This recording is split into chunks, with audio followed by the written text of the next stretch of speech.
Welcome to the first episode of our Cyberpunk Red series, everybody. This series, we are bringing back good friends of the show and previous guests, Phil and Senda from Panda's Talking Games, to teach us all about this game before we get into some absolutely fantastic character creation. Before we get to the episode, here's what you can expect from our call to action. We will have a final report on how the Patreon drive went in April and May. We have a boatload more folks to thank as well. And we'll also be going over our normal episode closer stuff. So stay tuned for that. Very exciting.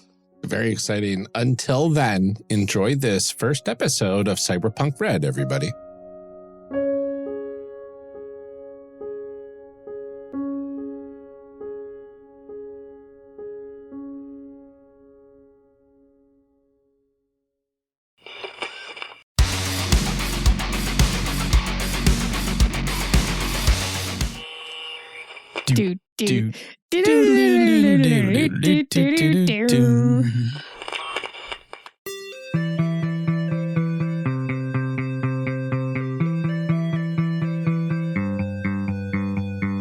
Welcome to Character Creation Cast, a show where we discuss and create characters, the best part of role-playing games, with guests using their favorite systems.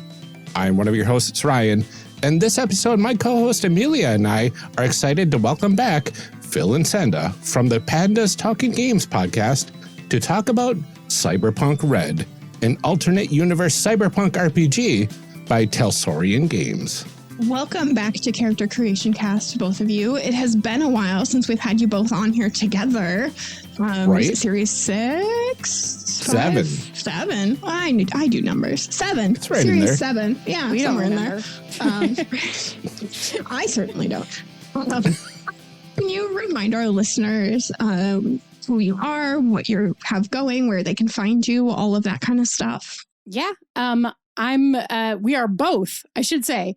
I'm Senda, but we together do Panda's Talking Games, which is kind of like the queer car talk podcast for your RPG questions. So we are a system agnostic gaming podcast where we just talk about stuff that people want us to talk about. And we are almost entirely run on listener questions, which is pretty fun and cool. I also do some game design with and without Phil, who will introduce himself next. And I write for Gnome Stew, the award-winning gaming blog. Exciting. And I used to do She's a Super Geek, so there's still a lot of back episodes out there if you want that. Just saying, it's still there. Hi, I'm Phil Vecchione, and everything Senda said. So co-host on Panda's Talking Games, so that's all covered. I'm also co-host on the Misdirected Mark podcast, which is currently doing its MM Play series. I'm the GM of our actual play of Cortex Prime in our Children of the Shroud setting. I too am a game designer, sometimes with Senda. Mostly with Senda. I don't It's often. true. They mostly don't together. Without, The big ones are all together. Like the one-off little ones are correct. Yeah.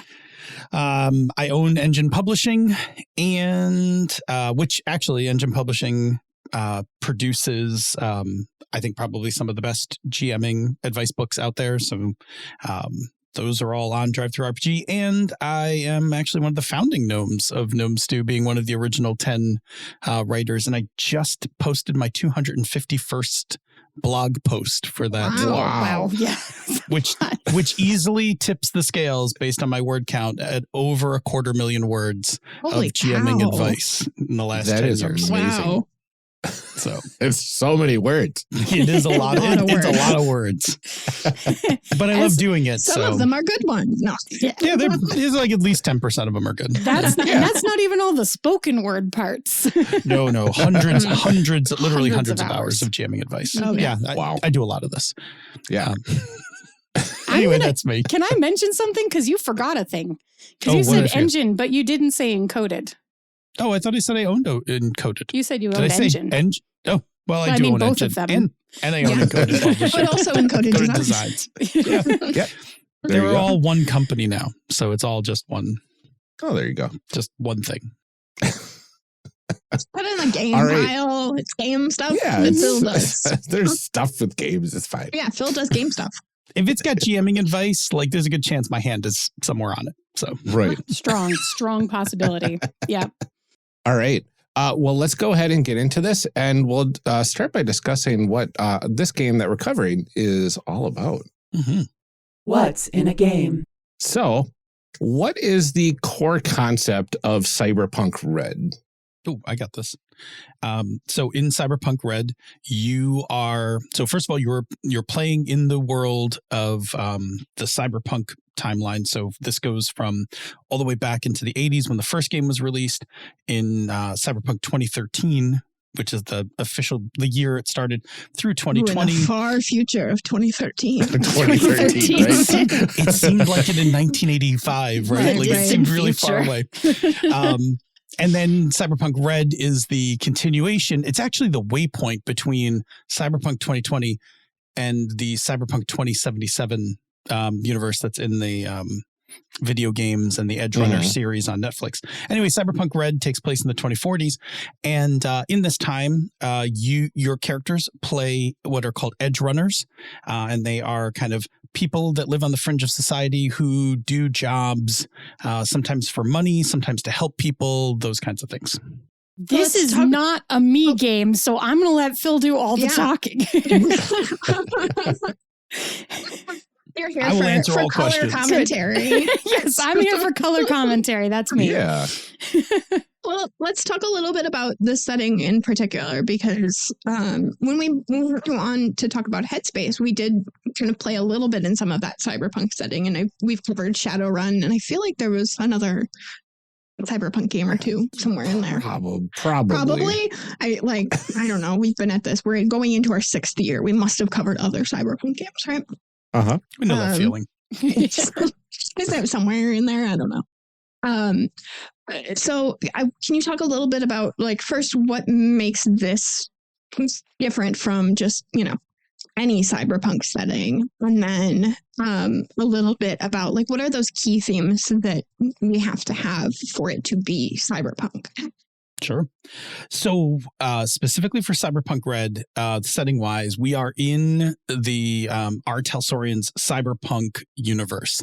So this universe, this continuity, this timeline starts all the way back with their first game, the box edition, which is set in 2013, and they actually just let that play out. So there was a upgrade to the game in a few years later that was Cyberpunk 2020, where they advanced the timeline. And then when they made 2077, they advanced the timeline further. But to make the role-playing game, they kind of jumped into the middle, into this place called the Time of the Red. And it takes place at the end of what's called the Fourth Corporate War. There's this massive war that takes place between two of the largest corporations that kind of devastates pretty much the world.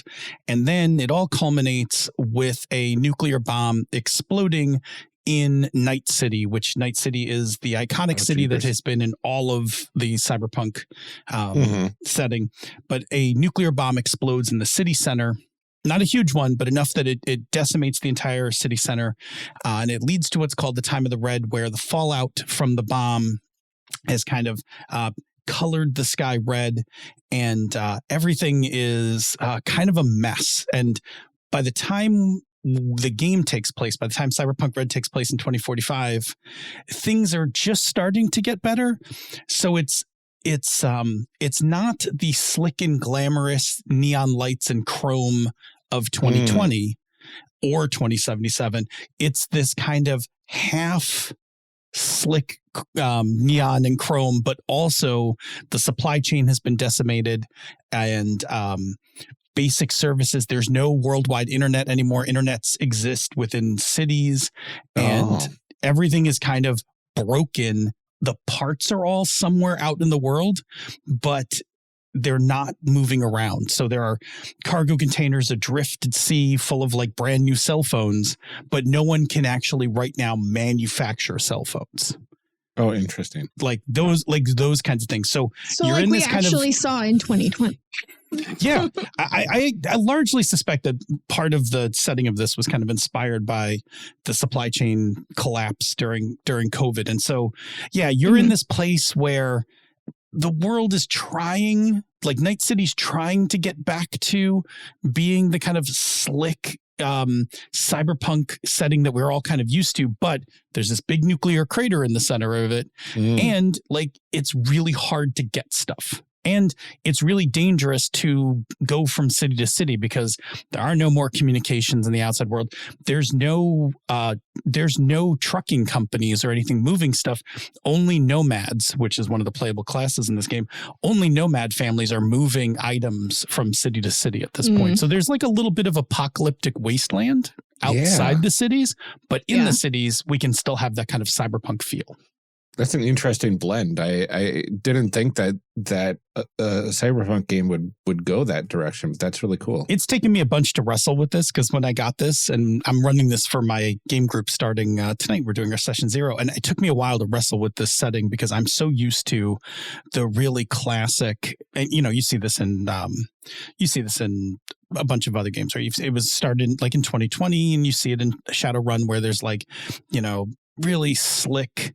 There's the street, but then there's also like really like rich things and like cool clubs and all that stuff. And you still get a little of that, but also this supply chain thing. Yeah. I think that's interesting because that is one of the things about cyberpunk that I'm personally always fascinated by as somebody whose specialty was political science, like the politics of this sort of like extreme libertarianism that it lives in, cyberpunk settings that I think a lot of people skip over in lieu of, they want to play with the tech, right? Is what a lot of people get really excited about is like the aesthetic and the tech of the cyberpunk world. I get really excited about sort of that like sort of post-apocalyptic, extreme libertarian society part of it. And so I like that this gets a little bit into that and in some places, leans a little bit more toward that kind of like Mad Max vibe. But still has a lot of those same political undertones, but the tech is kind of different. And so I think we don't think of it as cyberpunk, but they do tie in really well together because they're operating on those same levels socially. And it's interesting in the time of the Red, because after the nuclear bomb explodes is when the governments are like, wow, we have let you guys at the corporations get away with far too much. And so the government actually kind of reforms and reasserts itself on the corporations because, it was all fun and games until somebody destroyed the supply chain and, blew up a city. And so the government's like this kind of weird ragtag trying to pull states back together. A lot of states kind of went their own way. California has become was a free state. I think by the time you get to 2077, it's not. So I think it eventually unifies back to the US. But yeah, it's this, it's almost the sobering of in 2020, corporations ran everything. Governments were mostly ineffective. And it was that kind of libertarian nightmare lifestyle. And then the corporations pushed it too far. And so now corporations would never do that. Right. No, they're all self-governed, right? This is, the market, we gotta remember that the role-playing games are fantasy and totally made up, and nothing that happens in them would ever happen in real life. That's true. Okay, dear listeners, as I'm wearing my little guillotine earrings right now. You would never. Amazing.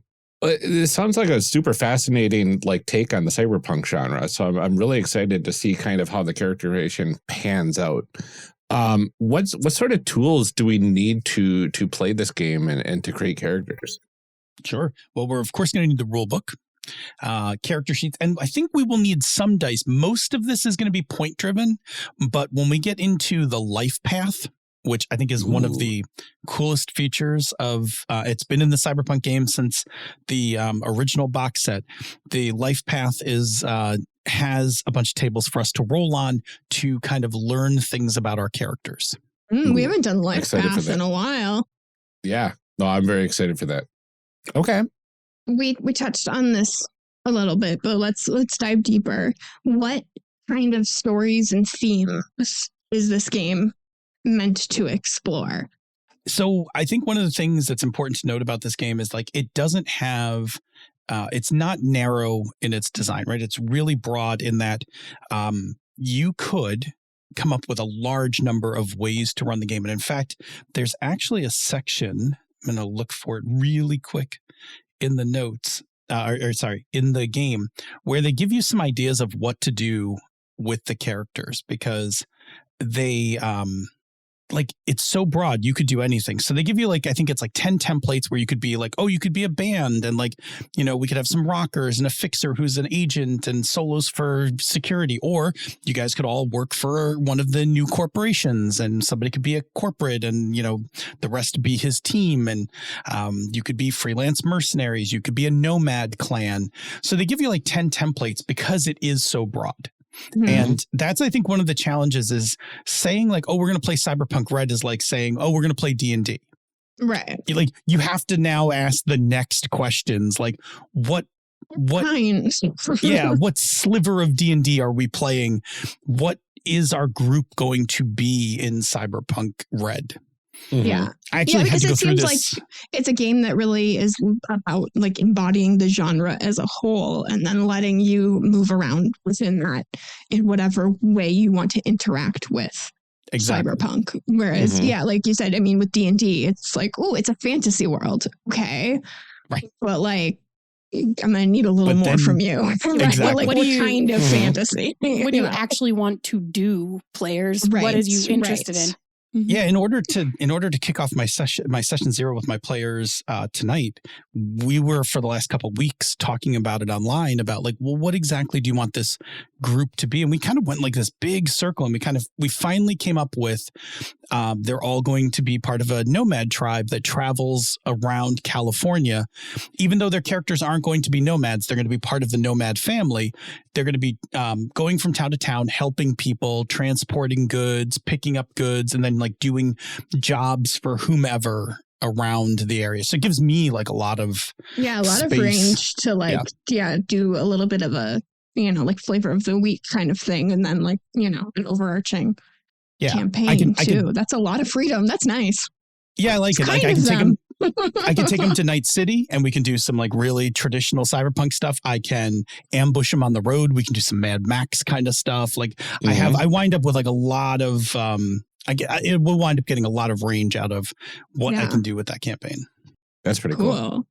Well, it kind of sounds like you can do pretty much anything you want. So is there anything else that we need to discuss about what characters can actually do in the game? I guess aside from what sort of roles there are that we can do. We talked about the nomad and whatnot. Sure. We could probably run down the character types, right? Yeah. Okay, I got it. If you want me, do you want me to run through them, or do you want to? Yeah, please. Just great. Go for it. Okay, starting the list is one of my all-time favorites. Is the rockers, right? They have it labeled Rocker Boy, but we'll drop the boy part. Rockers, who are rock and roll rebels who use performance art and rhetoric to fight authority. You have solos. These are the very classic street samurai kind of characters, your Molly Millions from Neuromancer, that kind of thing. Net runners, which are your deck jockeys, right? They're going to go brain first into computers. This is Case from Neuromancer. You have your techies who build and fix technologies, your med techies who build and fix people, including installing cyberware and things like that. Nice. You have medias who are reporters and media stars and social influencers. This harkens back to Edison Carter from the Max Headroom TV series back in the 80s. Oh, that is a blast from the past. Some old school cyberpunk. You have your execs. These are corporates who actually work for corporations. You have lawmen. You have fixers, which is another class I love, which are deal makers and organizers and information brokers. This is actually, if you've read Neuromancer, this is Case in the beginning of the book before he gets fixed. He actually is a fixer until he gets the neurological damage repaired. Sorry. It's a good book. It's okay.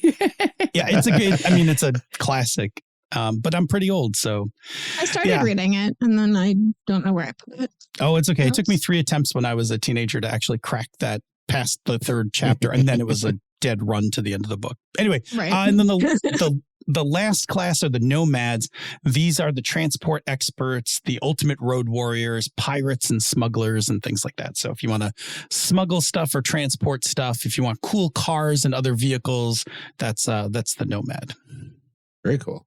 What do you think makes Cyberpunk Red stand out to you, especially among other Cyberpunk games in genre?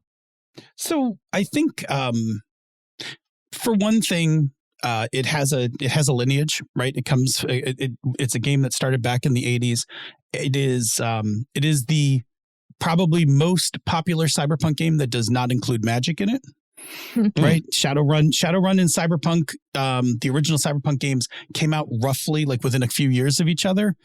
So they both go back pretty far, but Cyberpunk has always been a no magic, straight up Cyberpunk game with, of course, the classic elements of being a disparate wealth distribution, right? There is a corporate level that has a ridiculous amount of wealth, and then everybody else is basically at the street level. There is the availability of cybernetics, where we can implant things into our bodies safely that can even exceed our abilities in terms of what we can do. Some of the iconic parts of this game, cyberpsychosis is a big one. If you implant too many cybernetics into your body, the book in Red does a nice job of explaining it compared to the previous versions. It becomes this kind of dysphoria where you start seeing yourself as more superior to human, because you have now augmented your body and you start treating humans like less than. And there's some mechanics for that, right? Shadowrun has a very similar mechanic in humanity, right? If you put too many cybernetics, it messes with your magic. But in Cyberpunk and Cyberpunk Red, if you put too many things into you, you will eventually become a murderous NPC. So interesting. there is therapy and stuff you can get in the game to help you balance that out. There's some medications, but it is a mechanic that is used to not just replace every part of you with cash, right? Like just right. Yeah. There's a point of diminishing returns where you replace too many parts of you. You stop being you. It's the ship of Theseus. Yes, exactly. Yeah. What other things make this game iconic? It has a pretty brutal combat system. I actually find it's funny because it has this really great character creation system, but you can also get characters killed pretty easily in this game. So there's this weird balance of like, I'm going to make this character that I'm going to really love. And like, we're going to put some we're going to go through the Lifepath thing. I'm going to find some things to love about it, but also they're fragile and you could get them killed pretty easily. Yike. There's some technology for like staving off, like when you're bleeding out and dying, kind of like a, almost like a cleric stasis thing. There's this thing called what is it? I think like some cryo technology or something, but these characters are not action heroes. Like you cannot run them face first into gunfights and expect them to be around afterwards. They're squishy. They're more fragile than they look. Yeah. So, I think, and then again, the setting is probably the other iconic thing about this game. Yeah, it's interesting because Shadowrun has also that iterative world building where every edition that it came out with also built upon, moved the years ahead a little bit, which is really interesting. It's fascinating that they both kind of followed a similar build throughout the ages there. You use far less dice in this game. Most of your dice rolling is like a 1d10. As opposed to Shadowrun's bathtub of dice. That's my Shadowrun catchphrase is bathtub full of dice. That is correct. Yes. I've got a few this is like a little bit for the Shadowrun. Oh, you can totally play a solo with that bag of dice. Yeah. I know, right? Fear not, I have the jar. There you go. Far less dice. Bummer. I know we covered a decent amount of the history. I went to the wiki article and I was fascinated by the actual history of this game. It was originally designed by Mike Pondsmith as an attempt to replicate that gritty realism of the 1980s cyberpunk science fiction that was popular back then. And the original version was published in 1988 by our Talsorian Games. The game components of the box set was just a 44-page handbook, a 38-page source book, a 20-page combat book, and 4 pages of game aids and 2 10-sided dice, and that's it. I have it. It's on my shelf in my... That's wild. It's like games have evolved so much over the past few decades. It's wild to see. The layout for it looks like it was laid out on a Mac in 1987. Like it looks like it's either Quark or some other like really ancient program. Amazing. But it has very much like the tables have this Mac look to them. It just kind of like, and I think it was actually pretty progressive at the time compared to like traditional typesetting. Like I think they did it on some sort of really primitive digital typeset. Oh, interesting. But like the lion from Lion, Witch, and the Wardrobe, right? Like I was there. Like I was at the hobby shop in 1988 buying that box set. I was like a junior, in high school, I think. That's about right. Yeah. So that first edition retroactively became known as Cyberpunk 2013, as we said, because that's the year that edition took place in. And then that second edition came out shortly after in 1990. That was Cyberpunk 2020, moved that needle ahead 7 years or so. And then they released 2 revisions of that game within the next year or so. There was version 2.0 in 92 and then 2.01 in 93. Yes. And then there's this version that nobody seems to talk about, 3.0, that was set in the 2030s. Published in 2005. Apparently, Cyberpunk Red just ignores it. It gets like everything. It's a little weird. Yeah. So there's this whole edition that's like, I don't know. Is it popular? I'm not really sure. No, actually, when it released, it wasn't popular at all. Like everybody had wanted. Everybody was ready when they announced a new version that it was, assumed it was coming hot off of 2020, kind of in the same vein. And then it went like all underwater. It had this huge storyline about being like arcology's underwater and genetically, if I remember correctly, genetically modded people for like being underwater or whatever. And it was enough that like I didn't even buy it. I was like, I'll go play something else. Wow. Like I'll just play 2020. I don't have to buy another book. And so, it was really nice when they finally announced that Red was coming and that Red was going to be in line with the actual I think sequel, what we expected. Yeah. Mm-hmm. Yeah, it makes sense because the Cyberpunk 2077 sounds like that was planned to be created before Cyberpunk Red became a thing. Is that right?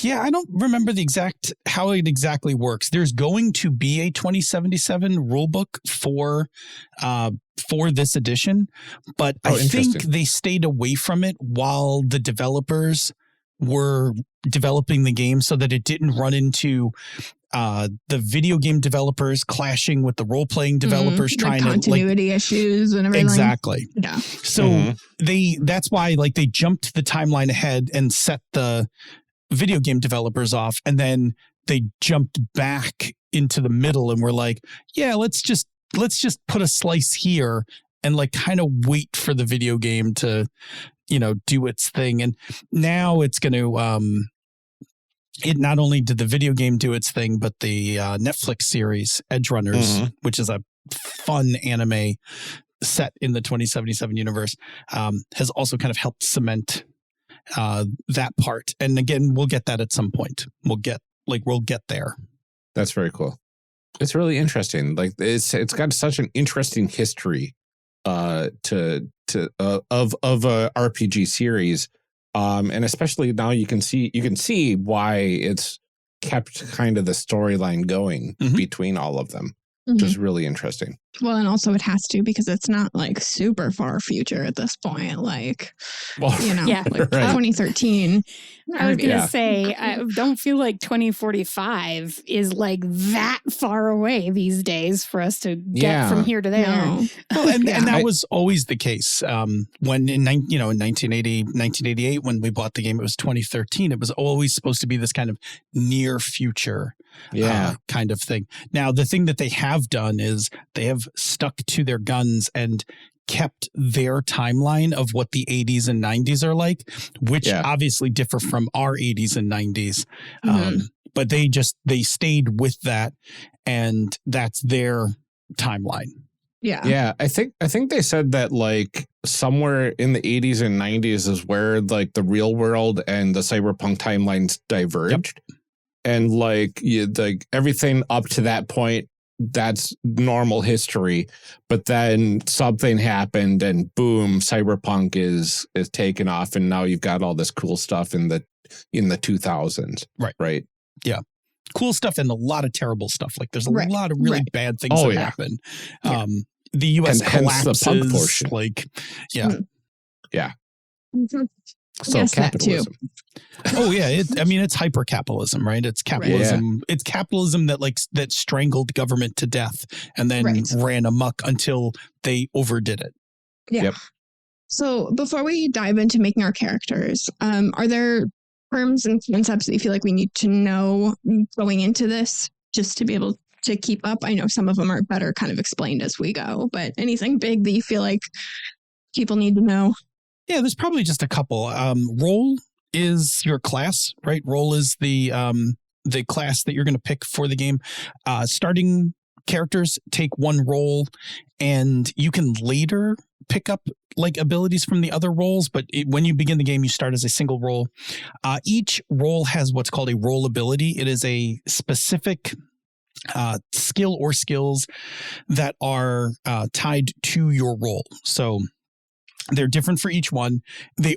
For every character, they start at +4, but what it means for your character will be different from character to character. How we pick our characters.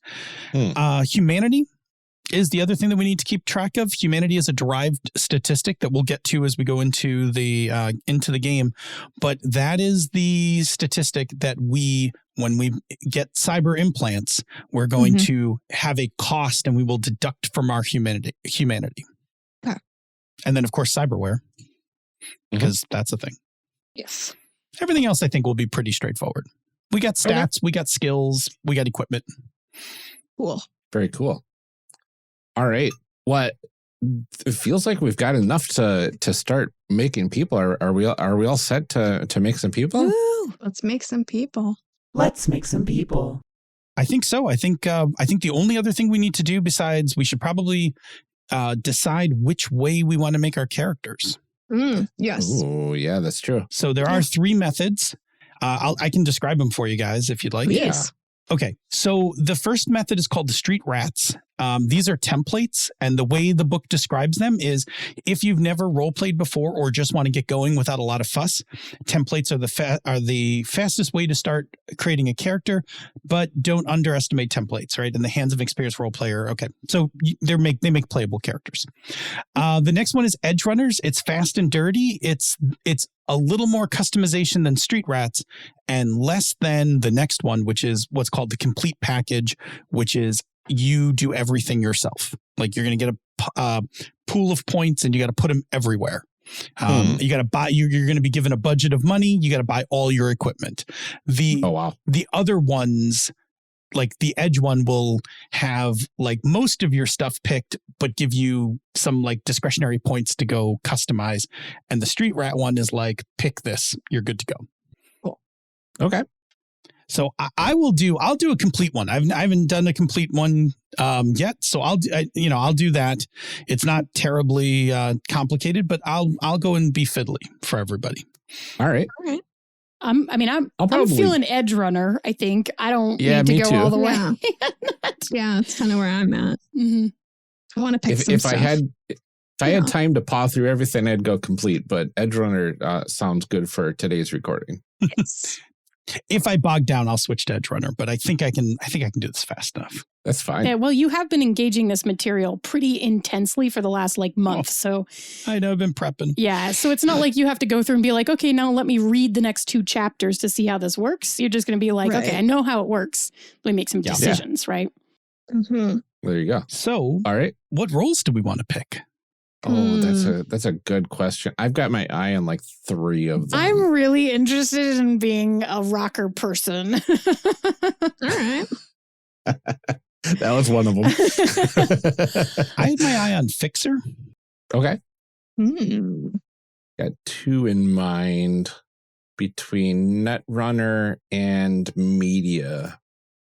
I just realized I think the reason that I want to be a rocker this time is because the last time I played a Cyberpunk game, it was Rocker Boys and vending machines, and I was not a vending machine, but I was a sentient motorcycle. So, I feel like I need to play the other piece of this, archetype of cyberpunkness. Then you'll have had all of the cyberpunk. The full experience. Everything. The full experience, yeah. I forget what we made in our Headspace series. Oh, I don't remember either. I just know I was somebody that played with drones. Oh, and I was too good for the game apparently, so I had to break myself in the next series. Yeah, there's no Rocker Boys in Headspace. Yeah, there's no Rocker Boys. Mm-hmm. Think I might do exact. Oh, interesting. Oh, okay. Because why not? Why not? Yeah. Let's see. What's the Media able to do? Credibility. That's interesting.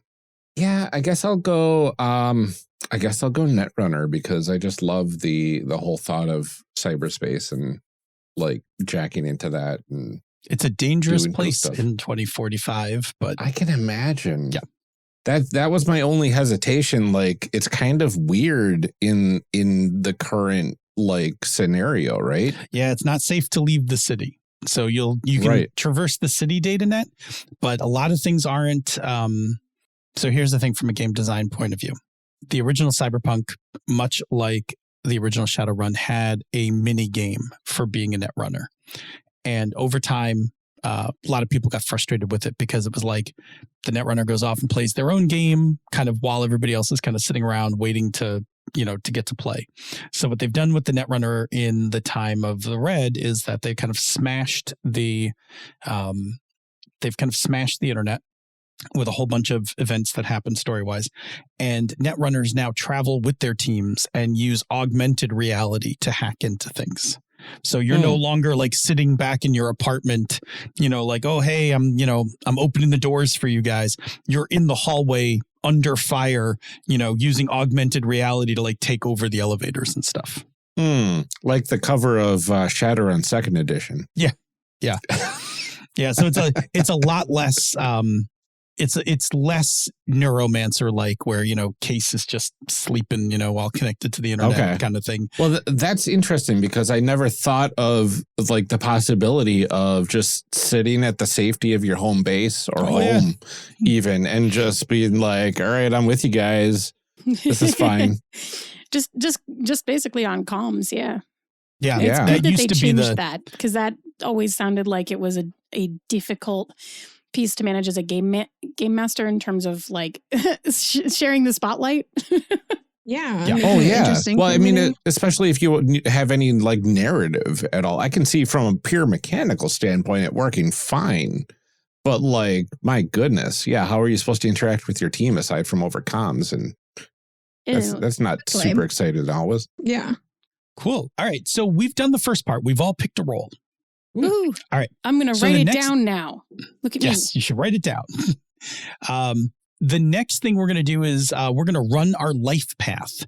And the life path is it's a kind of random system that's going to generate stuff about our character, our cultural origins, our personality, our clothing style, all of these things. Now, the rule is, if I remember correctly, you can roll for any of these, or you can just pick one off the list. If you see one that you really like, you can just be like, oh, I want that.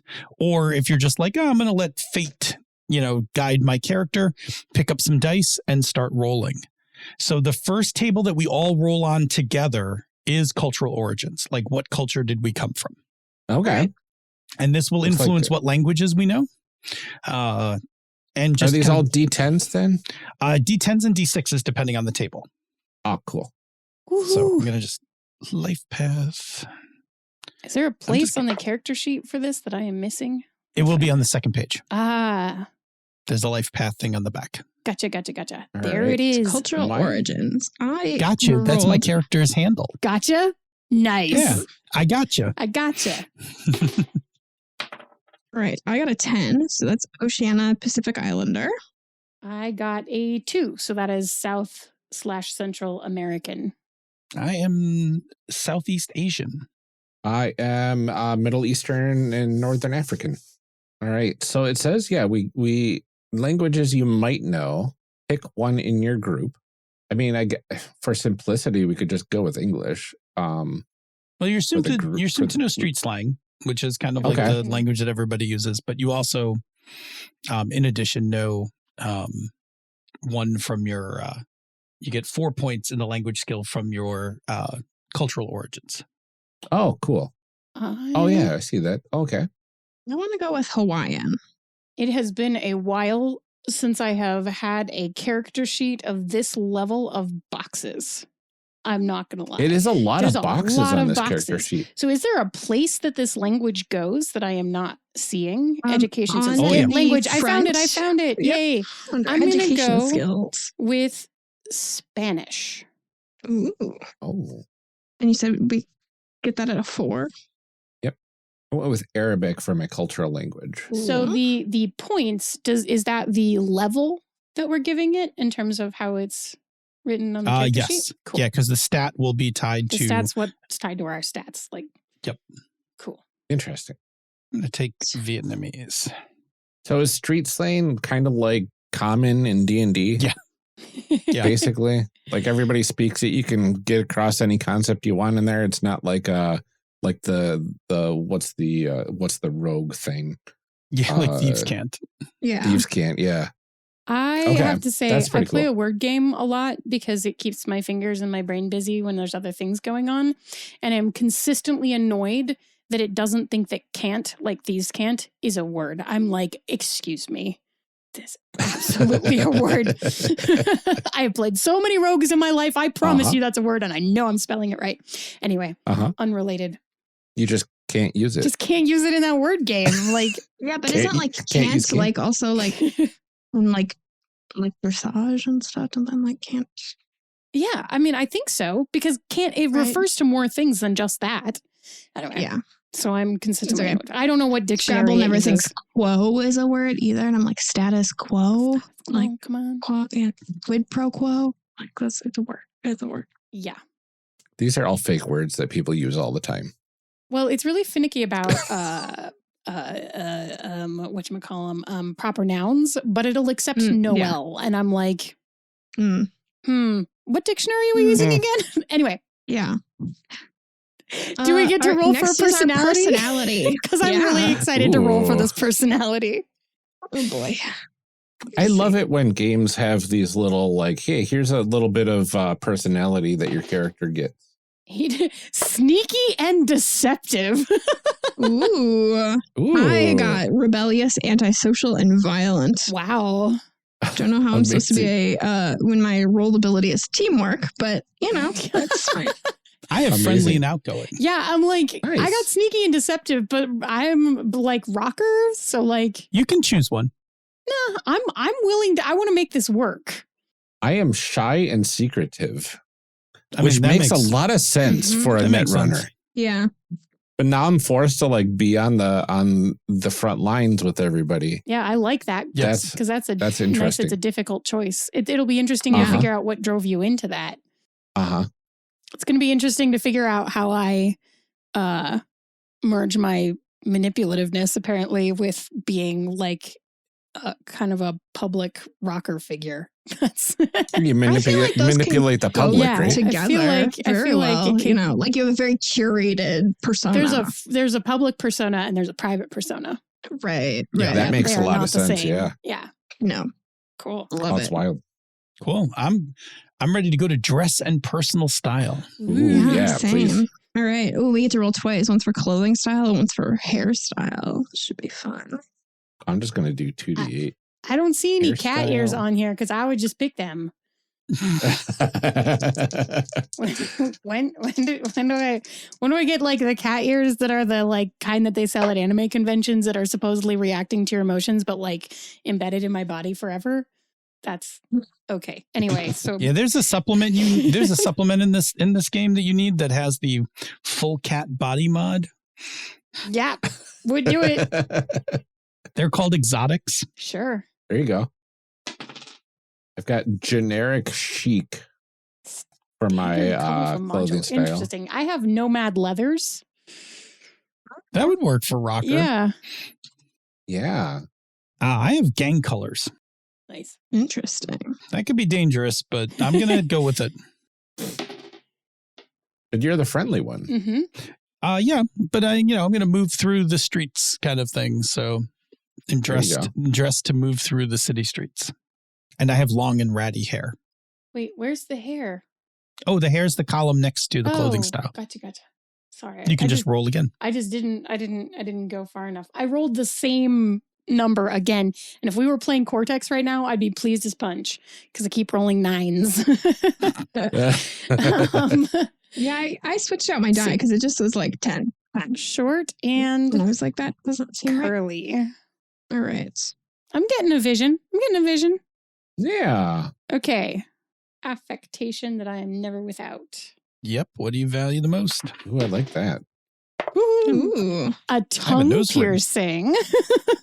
Oh. Right. I have high fashion and then short and spiked hair. Interesting. Ooh, I got short and spiked hair too. Oh, that's actually not the... Yeah, that's not what the value the most. Yeah, I don't know where the box is for that. It might just be... Affection you are never without. I think What I'm just do going you to... value the most? I think I'm just going to put it in with the clothing style. Yeah, it makes sense. Ooh. Affectation. Strange contacts. Nice. That's cool. And Yeah. creepy. Yeah. Okay. I got spiked boots or heels. Ooh, cool. I like that a lot. So spiky on top and spiky on the bottom. There you go. And what is your personality? Shy and secretive. Oh. Yeah. Those spikes are just the, They're just the outward warning, projection. right? Like, That's the to outward keep people projection away. to keep people away, yes. Yep. What do you value most? Money. Oh. Oh, yeah, here we go. What do we value most? I'm going to roll for mine. Oh, yeah, please. Oh, man. Oh. As someone who is sneaky and deceptive, the thing I value the most is honesty. Mm. Oh, that's wild. Interesting. I'm really just going with the rolls here. We're just going to figure it out. I'm trying to make a more complex character, but what I value the most is my word. Yeah. So like, I mean, so I'm rebellious and antisocial, but I like almost everyone. Maybe you just like everyone pretty much the same, which is... Right. how I feel about most people is I stay neutral. Phil, did you get a value? Oh, I value friendships the most. Ooh, interesting. And everyone is valuable. Most Wow. valued person. Just to go with honesty, the how do I feel about most people is that people are tools, use them for your own goals and then discard them. Which definitely goes with sneaky and deceptive, but I'm not really sure. I'm going to be working on that honesty roll a little bit. If I can't do it, I'll pick something else, but I'm really interested to see if I can make it work. Yeah, but it's Maybe you value it honesty the in most. other people I do. because you're Yeah. like Because you I'm know that manipulating them. You aren't doing Yeah. it. Yeah. I think it might be something Oh. like that. And it's like you're like, I know that Yeah. I'm manipulating people, so I don't want to wanna be manipulated. very sure that Yes. they aren't doing it to me. Yeah. And maybe you're just honest with yourself. That could also be like I know Maybe you know exactly what you're I know all what about. this is not a mistake. I know what I'm doing, and maybe I'm doing it for a purpose or a reason, right? Yeah. Like I have some sort of strong driving force that's like pushing the narrative of like the end justifies the means kind of situation. Mm-hmm. Most Interesting. valued possession, a book or diary. I'm rolling on things you value the most now. A public figure. My most valued person is myself. Wow, yeah. Love it. So I guess I'm in it Interesting. for me. I like all of you guys, but I'm in it for me. And my most valuable possession is a recording. I'm not sure what it's a recording of yet, but it's a recording. Oh, maybe you don't know how to play it. You don't have the right technology. I also have a recording for my most Ooh. valued possession. My most Am I a fan of yours, Senda? maybe. Am I like a big fan and I just like it's super shy about it? like the equivalent of digitally signed, right? Like so that it has a personal touch, maybe. Yeah. I'm really interested because my most valued person that I rolled is a personal hero. Gonna figure that part Yeah, out. that's what I have too. My most valued possession, though, is a tool. And we've just discovered that I perceive people as tools. So that's really interesting to me. It's actually your personal assistant because they know all your secrets. Right. It's probably going to be one of you.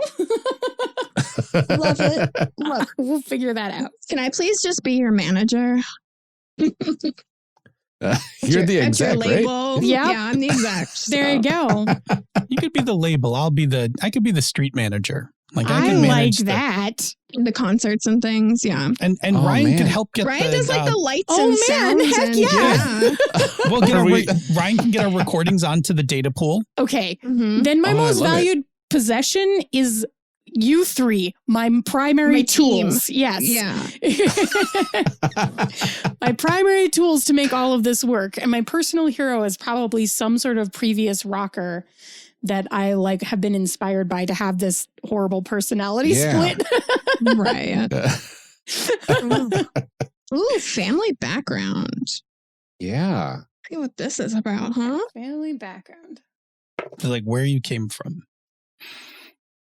Oh, Ooh, interesting. nomad pack. Whew. I got megastructure Warren rats. Wow. Yeah, you like lived inside an arcology or something. Mm-hmm. I have urban homeless. Ooh. I lived in cars, dumpsters, abandoned buildings, things like that. I got corporate managers. So well-to-do with large homes, safe neighborhoods, nice cars, etc. Oh, you came from a nice yeah, sometimes family. your parents would hire servants, although this was rare. You had a mix of private and corporate education. So this is 100% a rebellion thing for me. And this is probably, I'm just going to say, because it's coming to me as I'm reading this, the public persona versus private persona. The public persona is not that I had these privileges growing up. This is the secret. I'm one of the people. I'm one of the people, right? Like, this is not the Mhm. background that I share or sing songs about or tell people about. This is my, like, actually, I don't 100% understand, like, what it's like to be without. But Yeah, like you you grew live up in in- fear of people finding out. 'Cause, Yes. like that ruins your whole It reputation. ruins my entire career and reputation and everything that I'm trying to accomplish. Mhm. Yeah. But I Mhm. think I might have some mommy daddy money that got this started. Right. Yeah. But I'm pulling the absolute, like, pulled myself up by my bootstraps, not saying like there's mommy daddy money from the mines and wherever. Like, Right. Not Right. pulling Yeah. from any- Rags to riches story. Yeah. The rags being laundry like on the second day. yeah. Like Oh, we that's didn't have really time to interesting. steam it first. Because I am coming from the rags. You are. And working my way up to like this like top team of like this big, superstar. I have a question for you. You're recording. Is it valued to you because it's special, or is it valued to you because it's blackmail material? Oh, let me noodle on that. I'll let you Mhm. consider. I'm just offering Especially it to if you. you like run the tech side of things, like you probably have access to that. You might have something like Mhm. from my childhood or something that I've tried to Oh, erase yeah. that you still found on the internet. Oh boy. Right, because you said you grew up in like that corporate. You grew up in the corporate thing, and then Ryan, you were from where? From the Warren rat. I'm from lived in a mega structure in like kind of Okay. the poorer neighborhoods or so. Gotcha. Okay. Kind of scrapping for food and whatnot. Gotcha. a mostly warm bed, it says. Mm. You had Yeah, a so, bed. like, That's you nice. had a bed, yeah. Yeah. I know. Yeah. I mean, Yeah. I was a nomad. I am literally the childhood that you pretend to be, Senda. Yes, you are. Exactly. Yes. And now it's I have a feeling. really interesting. I I feel like I'm like pulling information from you to feed my public personality. Yes. Definitely. I lived in a decaying, once upscale neighborhood, now holding off boosters, which are gangs, to survive. So I lived in a pretty dangerous place, and I was urban homeless. So, like, Oh, there's a place. Is the place thing next?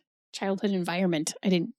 Yeah, this is interesting. So Oh, it's yeah. like my family background is nomad pack, but my childhood environment was a safe zone. And that makes sense if you were in you started off in a safe zone and then you went through a nomad phase, like your family became nomads or something. Well, it's the other way around though. So like one is just like where is your family from, and then the other one is like where did you actually grow up? So that's I spent it in interesting, a safe corp zone, which I suppose makes a little more sense of how I ended up as an exec. Here's the really interesting thing. I was also in a decaying neighborhood, which is interesting from the perspective that it's like, okay, I think I still had all of the privileges, but like the neighborhood was decaying around us, right? I think that your family was probably the landlords in that case. Yeah, we might have been. Yep. That's probably a thing. Ew, that's so gross. Ugh. But yes, lean in. Yes. Yes. I mean, So then was it the same neighborhood, Phil? Is that? maybe that's how we know each other. Yep. Right. Might be. Maybe you're in on this plot. Maybe this is a like co-authored situation for some Yeah, end maybe goal. this is how we. Maybe this is how we find our way out of here, right? Yeah. Like, well, I mean, like, I feel like you'd equally want to get back at her parents, like, especially if they're the landlords. I don't and necessarily sort of- like them, obviously, because I'm definitely in a rebellion place. so Right. here's my family crisis, right? My family crisis was I was exiled or otherwise driven from their original home, nation, or corporation. So I'm going to go with corporation because I'm going to tap into a little bit of the cyberpunk history here. After the nuclear bomb goes off in it's late 2020s. I think it's 2023. After the nuclear bomb goes off in the center of Night City, the government boots the Arasaka Corporation out of the U.S. because they hold Arasaka responsible for the bomb going off. That was one of the two, Miltech and Arasaka are the two corporations that went to war in the 2020s for the fourth corporate war. So I'm going to say that my family was were part of Arasaka, but when Arasaka got kicked out, they just laid off everybody. Oh boy, yeah. And so I went from, like, my family went from being corporates that, had jobs. They weren't great jobs, but they worked for Arasaka. They got laid off. My family became homeless. And the neighborhood I was in was in decline because a lot of people got laid off in my neighborhood. And maybe your parents were also from Arasaka, but survived the layoffs and restructuring. Yeah. And you wound up doing okay-ish, but, you wanted to rebel. I was living this, I think so. I also rolled a 3, but I Okay. want to take it as I'm going to squish it a little bit. So I think they were also laid off by Arasaka. I think that they were high enough up that they were rehired by a different corporation. Okay. Specifically Yep. because they had like some of the higher up secrets and stuff that they were like snapped up by someone else to be like, oh, we need people in your management position and you're taking all of this company intelligence with you if we snap you up. So I think that's actually the difference is just that I think my parents jumped to a different corporation, had a different job. There you go. Perfect. Yeah. So I think what winds up happening is we concoct some ridiculous plan that you can get away from your parents and I can get away from being, completely and utterly poor by this rock star persona, this street person. Like, you have the talent, I have the connections. Yes. Like, and I have the story. Like, I will help you Right, fabricate this story from my own childhood. And then we build out the rest of this team as we start getting more successful. Amazing. So mine was like my family background was nomads, and then my childhood environment was in a safe corp zone. But my family crisis was that they lost everything through bad management. So I feel like they probably were nomads and somehow lost, their caravan and their vehicles and things. So they can't do that. Now we're stuck in this corporate zone. Yeah, a lot we'll of have to see. Walled off from the rest of the city. Besides transporting things, a lot of the other nomad families also did things like construction work. So they traveled around and built a lot of things. So there were when Los Angeles fell into the ocean, a lot of the repairs to Los Angeles were done by nomad groups. So was Chicago. Chicago was also repaired a lot by nomad groups. So they don't just transport things. Some of the nomad families actually come from the day laborers who used to, travel around and, do seasonal work in farms and things like that. Okay. So yeah, I mean, I feel like somehow that went bad, and now we're like stuck in this. Yeah, and then you managed zone. to find your way into a corporation. Interesting. Yeah. Yeah. So my past is pretty tragic, it seems. So my family came from the megastructures as Warren rats, right? Like, and like we were lucky to get food some days. We may have had education, but it was like corporate controlled if it was. And like we were really lucky to have like a place to sleep and a place to call, home effectively. But then my family crisis is my family was killed. I was the sole survivor. And my childhood environment was in the ruins of a deserted town or city, taken over by reclaimers. Interesting. Yeah. So what are the reclaimers in this? Oh, I don't know if that's a particular group or whatever, but it a lot of cities during the collapse and during the Fourth Corporate War, like people just leave, like towns and things like that. And so they just get kind of abandoned. And then, as things get really bad and, people get desperate, they just take things over and try to we'll make a new town out of this, that kind of thing. Yeah. So if you look at the background, it says you started out on the road, but then moved into one of the deserted ghost towns or cities to rebuild it. So, I mean, you're kind of living squatters' rights, but in city. Yeah. And I'm wondering if like my parents died when I was really young and like I ended up kind of joining this group that was leaving the Warrens. And like, and then settled into this like reclaimed city and kind of grew up there and kind of made a better life for myself through them. But it's really interesting that I got into net running then, right? Because I imagine that my character probably was schooled by the corporations a bit when they were really young. And then whole family died.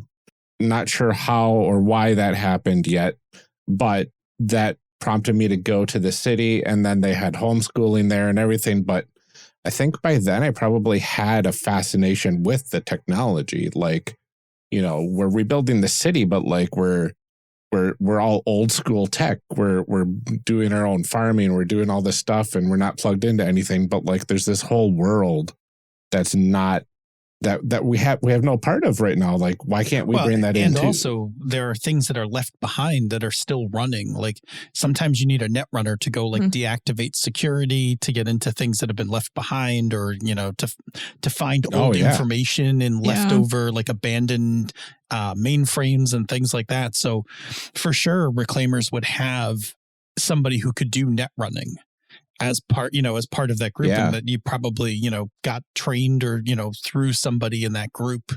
Yeah, that makes sense. I wonder if this was like not an insignificant, town. If it was like kind of like a somewhat of a decent sized city, not like a big city, but like at least a city that had quite a few different things available and quite a few different runes of perfectly good warehouses full of stuff, and who knows what else. Okay, I got to figure out why my parents died. Oh boy. There's a whole bunch of reasons. You could simply, at the simplest, you could go with it was an unfortunate accident during the Fourth Corporate War, that in whatever city or whatever you were in, and this happened, this was not uncommon, where Miltech and Arasaka would just throw down in the middle of a city. And just, start dropping tanks and troops into a middle, or trying to wipe out each other's supply lines or whatever. So it could easily be a tragic moment where you got caught, your family got caught somewhere. Right. So almost everybody has kind of beef with Arasaka, right? It's not good for Arasaka. They wind up being kind of a bad guy, but we all have a beef with Arasaka. So feel free to jump in. Right. That's what I'm thinking. I'm thinking Arasaka is the responsible for my whole family's death. I don't necessarily. I don't have any corporate beef so far. That's true. Fair enough. Do you have ties to Arasaka at all? I lived in a safe corp zone, but... Oh, yeah. But looks like Bakersfield, California, which is not far from Night City. Bakersfield is a ghost town. Not exactly sure what happened to it, but it's not looking good. Interesting. Sorry, Bakersfield. Any listeners from Bakersfield? Sorry. All right. So the next one. We do friends now. I have to find out how many we have. Yeah. So you roll a d10 -7. Oh, shit. I have no friends. I have no friends. Yeah, No me friends. either. All right. Let me see. Well, we've already established, I think you're all tools. I have no friends. Time for enemies. All very antisocial. I'm very shy and secretive. What do you want? I have 2 enemies. Let's see how many enemies. We got to roll enemies as well. Yeah. Okay. We're rolling everything. I also have no I have enemies, so zero. whatever. No enemies. Yep. No, me either. All right, Phil's got enemies. Just kind of skated by. So one of them's a partner, like somebody I worked with. Let's see what happened. Turn down the other's offer of a job. Okay. Or romantic involvement. Read the whole thing. True. Yep. I'm going to go with job. I think my partner who I used to hustle with wanted to do something, wanted to go into drugs or illegal cyber tech or something. And I was like, nah, I'm going to do this, I'm going to do this rocker girl pop star thing. Oh, and I'm going to go with, they can throw a powerful gang lord or small corporation. I'm going to go with small corp. Yeah. I think they went and actually got a job and they're pissed at me because I didn't go with them. Yeah. And then there's what's going to happen? Okay, so if we run into each other, they're going to try to backstab me. Okay. It's not too bad. Okay, hang on. I need one more. Yeah, you need another one. I Yeah. need one more enemy. Picked up some enemies here. My other enemy is a childhood enemy. Awesome. Ooh. Dun, dun, dun. Okay. Let's see. What caused it? I caused them to lose. They lost facer status. Okay. Gotcha. So this is definitely a classmate of ours. Mhm, Senda. for sure. They definitely did not. Mm-hmm. And they can. Oh, they have a gang. Like an entire gang? Yep. Oh boy. Oh, let's see what happens if we run into each other. They'll verbally attack me. It's not terrible. That is not terrible considering they have a gang. Yeah. Come on. I got to roll high for this one. I want a tragic love affair. I want a tragic love affair. Right. Oh, I'm up to I tragic know. love Maybe affair I can get now. lucky. Okay. 0 Y. Oh, I should have taken I that get roll. 2. Oh, geez. Phil keeps I getting get all 2 the as things. well. I got 1 this time, which There's is some good. kissing. Okay. I feel left Oh, out. wow. My tragic love affair has yet to come. There's still time. Uh-huh. Oh, man. Oh, it just didn't. One of them just didn't work out. Yeah, it just didn't work out for my 1 tragic love affair, which let's just say I don't love that. I'm just going to roll again. That's fair. We're going to go with my lover was killed in a fight. Oh. My lover went cyber psycho. Ooh. Ooh. Oh. I don't know what happened yet, but that's not good. My other lover, a rival that cut you out of the action. My other lover is imprisoned or exiled. Was that your enemy that cut you out of the action? Yeah, was it your childhood enemy that Yeah, I'm stole pretty your- much thinking that's how we went. It was a tragic love affair that became my Oh. enemy. Became enemies. Oh. Yeah. Of course. Oh, I like that so much better. Make them the same person. All right. And then lastly, life goal.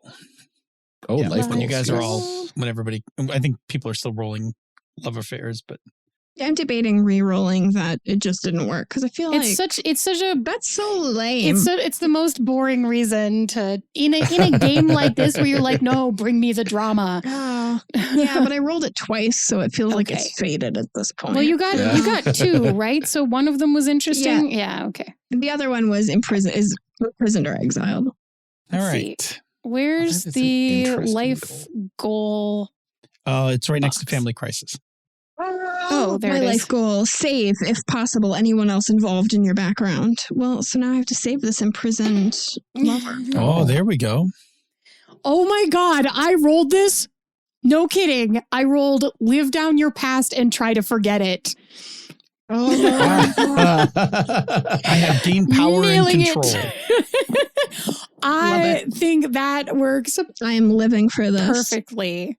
That's amazing. And I got gain fame and recognition. Nice. Well, there you go. I almost want to think that it is blackmail. I mean, it's. I feel like it I'm needs to be. super good with it being blackmail. I Like, think you have. I Yeah. think you have like a recording from like Arasaka High School, right? Like there's a talent show performance. I was like the prom queen. Are you kidding? Yeah. Mm-hmm. Homecoming queen, Arasaka High School, like best dressed, right? Whatever it is, very clearly not dealing with the stuff that I am portraying these days. Okay, Mhm. so now that we're kind of through the main life path, there is a couple tables specific to your role, Ooh. and it'll tell you right on the page which page to go to for your specific role. This PDF is phenomenal, by the way, because So like hyperlinked. everything is Yep. hyperlinked. Yeah. It's so good. Oh, I was like, roll specifically. Okay, I found the box. Ooh, we're on to D6s now. Oh, I'm not Oh, yet. well, I have some in here. I have 2 D6s, I guess. Yeah. Okay. All right. So I get to roll. What kind of runner am I?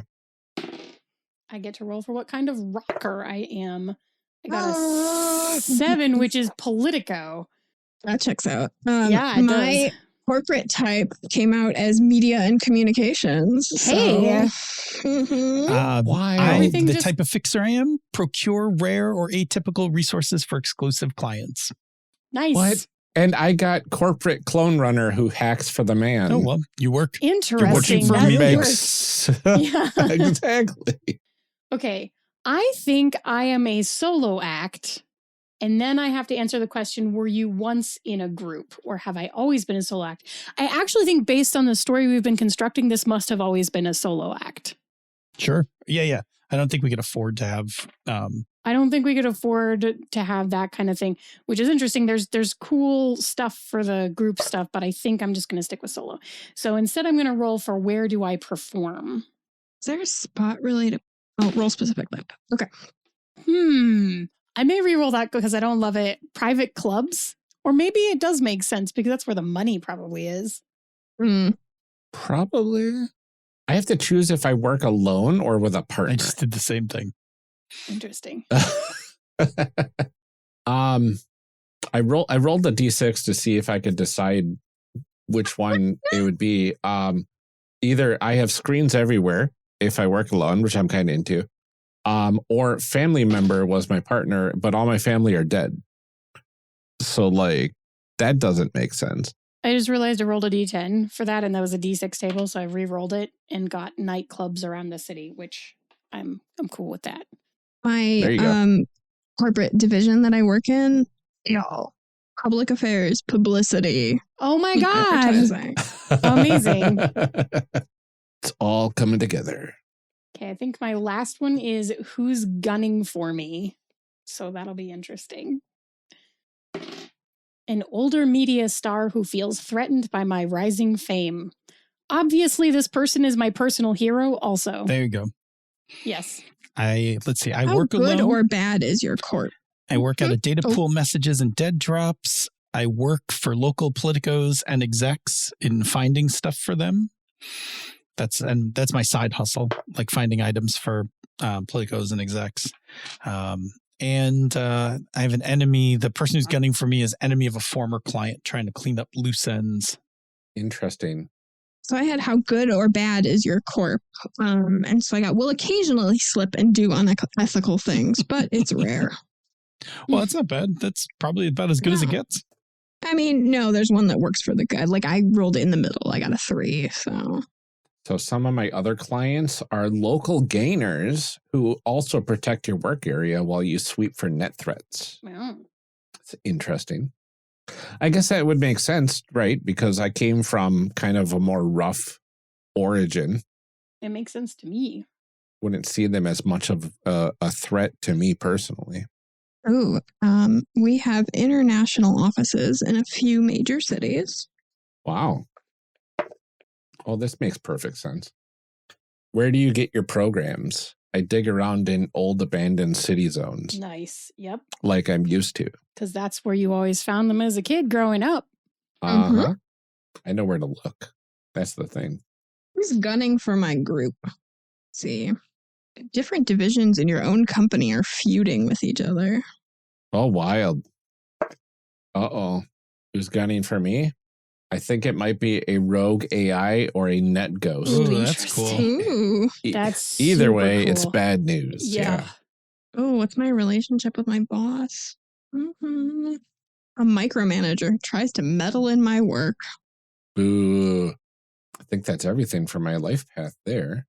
Me too. Yep. Call to action. Yeah, like that.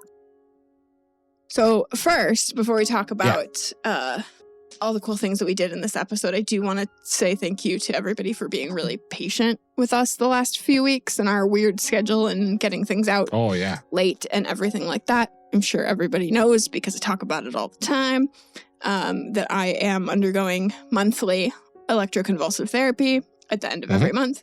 It leaves me extremely tired, extremely frazzled, and I forget all kinds of things. Several times this past week, my kids have been like, hey, remember when we did that thing? And I'm like, sounds fake, but okay. So I want to say thank you to everybody for being really patient with us. We try really hard to get everything out on a schedule. It's really important to me that we be consistent, but sometimes my health just doesn't let us do that. So we're getting there. We're getting the hang of the swing of things. Yeah. And right as we go into summer and our kids are all off school and everything goes crazy again. Yeah, so scheduling is going to be kind of weird going forward, but we're going to try to do our best to stay on schedule. And so thank you again for your patience with us. So this game, speaking of getting your electricity jacked into your brain. Yes. Speaking Cyberpunk. Speaking of cool enhancements and things that you can do to your brain, cyberpunk stuff. Yeah, I was really excited to cover this game because it's one that I am really interested in because it does play a little bit with that, like, you know, like factions and politics and scheming and stuff that I like. Yep. Which I feel like ends up being missing. Shadowrun, like, I know that you can run it kind of serious, but a lot of times it ends up leaning toward that pink mohawk kind of style. It does. I think it's because of that additional fantasy element that throws that kind of X factor in there and everything. And I feel like Cyberpunk Red does a really good job of having the mechanics to balance some of that.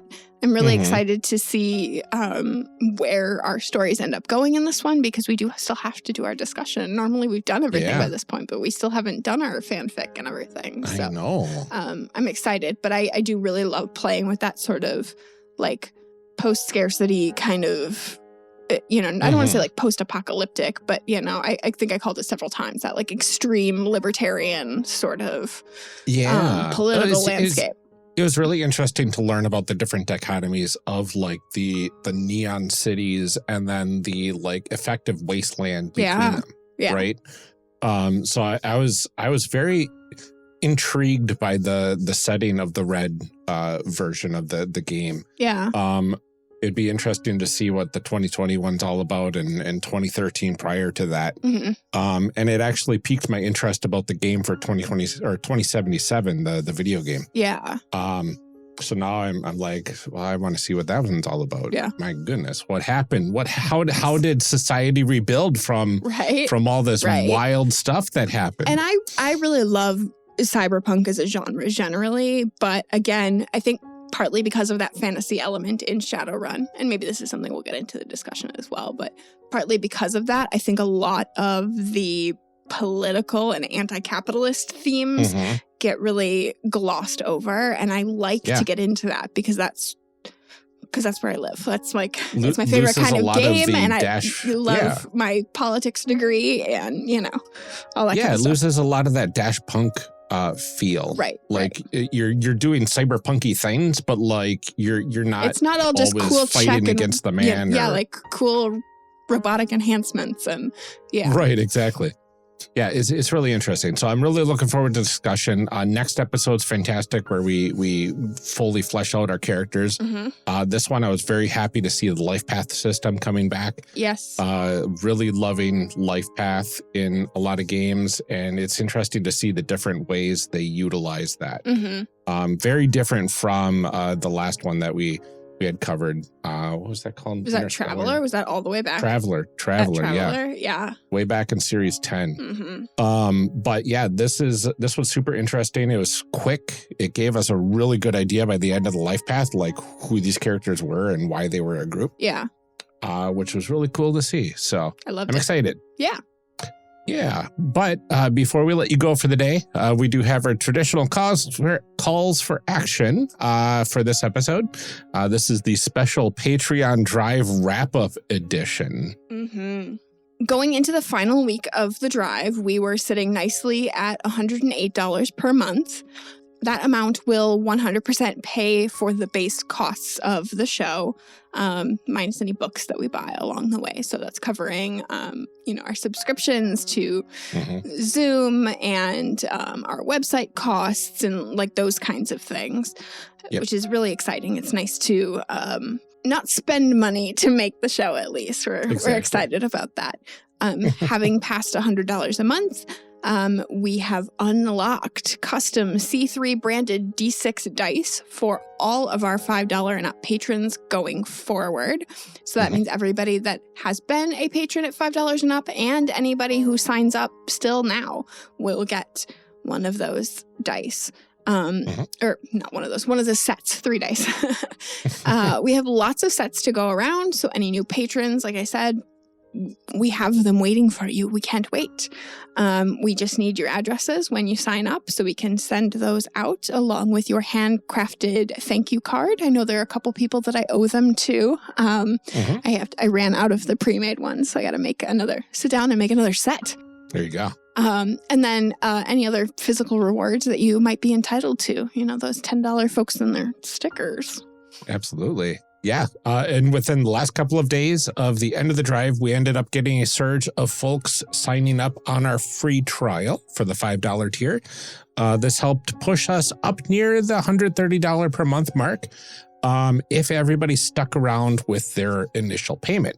Unfortunately, the drive ended before we could hit that $150 a month goal.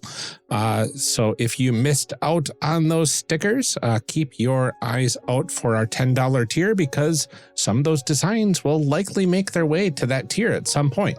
If you want every one of the stickers we're going to be offering, feel free to sign up at that level, and we'll get those to you as soon as we can after the month closes out. Again, health permitting. We're still working on the logistics here, but it shouldn't be too much trouble for now. Right. We've got the stuff. The unfortunate problem is that Ryan has about half of the things, and I have about half of the things, and we need to put all the things together. So we're trying to find some time when we can get together to do that. Like we said, with like health and summer vacations and all of that kind of stuff, we're struggling, but hopefully pretty soon. It shouldn't be too long now. Like I said, we have the things. We just need to, meet to our powers combined. Exactly. Just gonna find time to like put our rings together and do our transformation sequence. Really, Absolutely. That's what it's about. We're thankful for all of your generosity these last couple months. It is a huge relief off of our shoulders to not have to have that additional cost of the show on ourselves anymore. It's so rewarding, honestly, to know that people believe in us in this, like, I'm going to get kind of like weepy here probably. But that people believe in the stuff that we're making enough to pay for it, to pay for the extra stuff, like our just little side conversations where we give you the breakdown of the Midwestern goodbye or make up new catchphrases for Smokey the Bear. And just that, like, people believe enough in the stuff that we're making to help us out. And it really does lift a burden off of us to know that we can make this sustainable for us, that it's something that we can continue to make. We really want to get to a point where we can pay our guests for their time. It's something that I know a lot of other shows are able to do. Hopefully going forward, it's something that we can do as well, because we really do value people giving us their time. And we really want to be able to cover the costs of buying some of the RPG books. In the recent past, it's been okay because I have my NES copies of things. So we manage okay there. And a lot of the time we can talk ourselves into it and be like, oh, it's a business expense, so I have to buy it, like it's important. But, it's another one of those things that like we'd love to be able to cover. We're just so excited about the stuff that we're making and the stuff that we really want to be able to make. And, maybe eventually we can commission character art and like pay ourselves and hire a personal assistant or something. That'd be nice. That would be really nice, but it just honestly means so much to us. It really does. Absolutely. Since last time, we've had a lot of new supporters joining up on our free trial. We hope you've enjoyed your rewards so far. And by sticking around, we'll be able to get those physical rewards out to you as soon as we are able to. Again, June is a really busy month for us right now, so it may take a little time, so we appreciate your patience. But we would love to take a moment to thank these new supporters. And they are Tom, Blue Kryptonite, previous guest of the show, Danny, previous guest of the show, Nicole Trainer, and Liam Murray. Thank you all so very much. We are humbled and so appreciative of your future generosity. We have so many amazing folks supporting us now that we are going to start doubling up our thank yous. So we're going to do 2 people in 1 sentence, I guess. I'm not sure how that saves that much time. Thank you is a fairly short set of words. And also, I'm spending more time explaining what I mean by doubling up than I would just saying all these people. But, here we go. Lieutenant and DJG, aka Tyrannosaurus, we appreciate your support. Thank you so much. Shadim Cabal and Daryl Holiday II, thank you so much. The Shyest Barbarian and Benjamin Sweeney, we are happy to have you here with us. Thank you. We appreciate your support, Lorcan McGinnis and Rob Fletcher. Thank you. Thank you to Kevin Brown and Tentacle Duck. We couldn't do this without you. John Adamus and A3 Sketchpad, you rock. Thank you. Cole McCallum and Carlos Salazar. We appreciate your support. Thank you. Eric S. and Ross Kingston, thank you so much. Ian Potmeyer and Grace Bergeron, thank you for believing in us. Sorry Goth and Liam G., we appreciate your support. Thank you. Brian Colm and Garden GM, we can't thank you enough. We will continue trying every single episode, though. Dark Mirror, we are so grateful to you and to all of our future patrons. Thank you so much. Your support means a lot to us and will help us make the show even better the more support that we end up getting. Again, you can join us at patreon.com/charactercreationcast and find out all the cool stuff we have going on and consider joining up. If you are unable to support the show financially, there's a couple ways you can help the show out without spending a dime. And that's by talking to others about the show, either to your friends or folks online, even the cast members of Disney World or wherever. Not that that's a thing that anyone has happened to do at all, ever. We really appreciate it. You could even introduce people to role-playing games in general by suggesting a particular episode, possibly. In addition to all that, you can also leave us a rating and review on Apple Podcasts, Podchaser, Podcast Addict, or even Facebook. Every review helps folks find the show, and we'll be able to read them out on the show right here in our call to action. Unfortunately, we don't have any reviews to read for today, but fortunately for you, if you do go and leave one right now, you'll be at the top of the pile and you'll get to hear the name on the show. Absolutely. And also a quick reminder that we will be releasing a new Character Creation Chronicle newsletter, our May edition, soon. You can sign up to receive it at newsletter.charactercreationcast.com or view it on our website under newsletters. That is it for today's episode. Thank you for sticking around for this very long call to action. We appreciate it. Thank you so much, everyone, for joining us here and listening. Thank you again to everyone who's able to support us through Patreon. Until next time, take care of yourselves, everyone. Stay safe, drink some water, enjoy the weather, keep making those amazing people. We'll see you next time.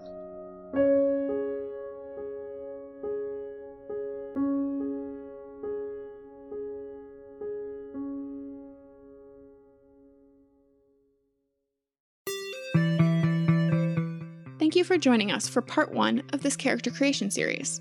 We'll be back in part 2, picking up right where we left off. Character Creation Cast is a production of the One Shot Podcast Network and can be found online at www.charactercreationcast.com. Head to the website to get more information on our hosts, this show, and even our press kit. Character Creation Cast can also be found on Twitter at CreationCast, or on our Discord server at discord.charactercreationcast.com. I'm one of your hosts, Ryan Bolter, and I can be found on Twitter at Lord Neptune or online at lordneptune.com. Our other host, Amelia Antrim, can be found on Twitter at Ginger Reckoning. Music for this episode is used with a Creative Commons license or with permissions from the podcast they originated from. Further information can be found within the show notes. Our main theme music is Hero, remixed by Steve Combs, and is used with a Creative Commons license. This podcast is owned by us under Creative Commons. This episode was edited by Ryan Bolter. Further information for the game systems used in today's guest can also be found in the show notes. If you'd like to support our show, find us on Patreon. Get access to bonus episodes, extra outtakes, and much more at patreon.com/charactercreationcast.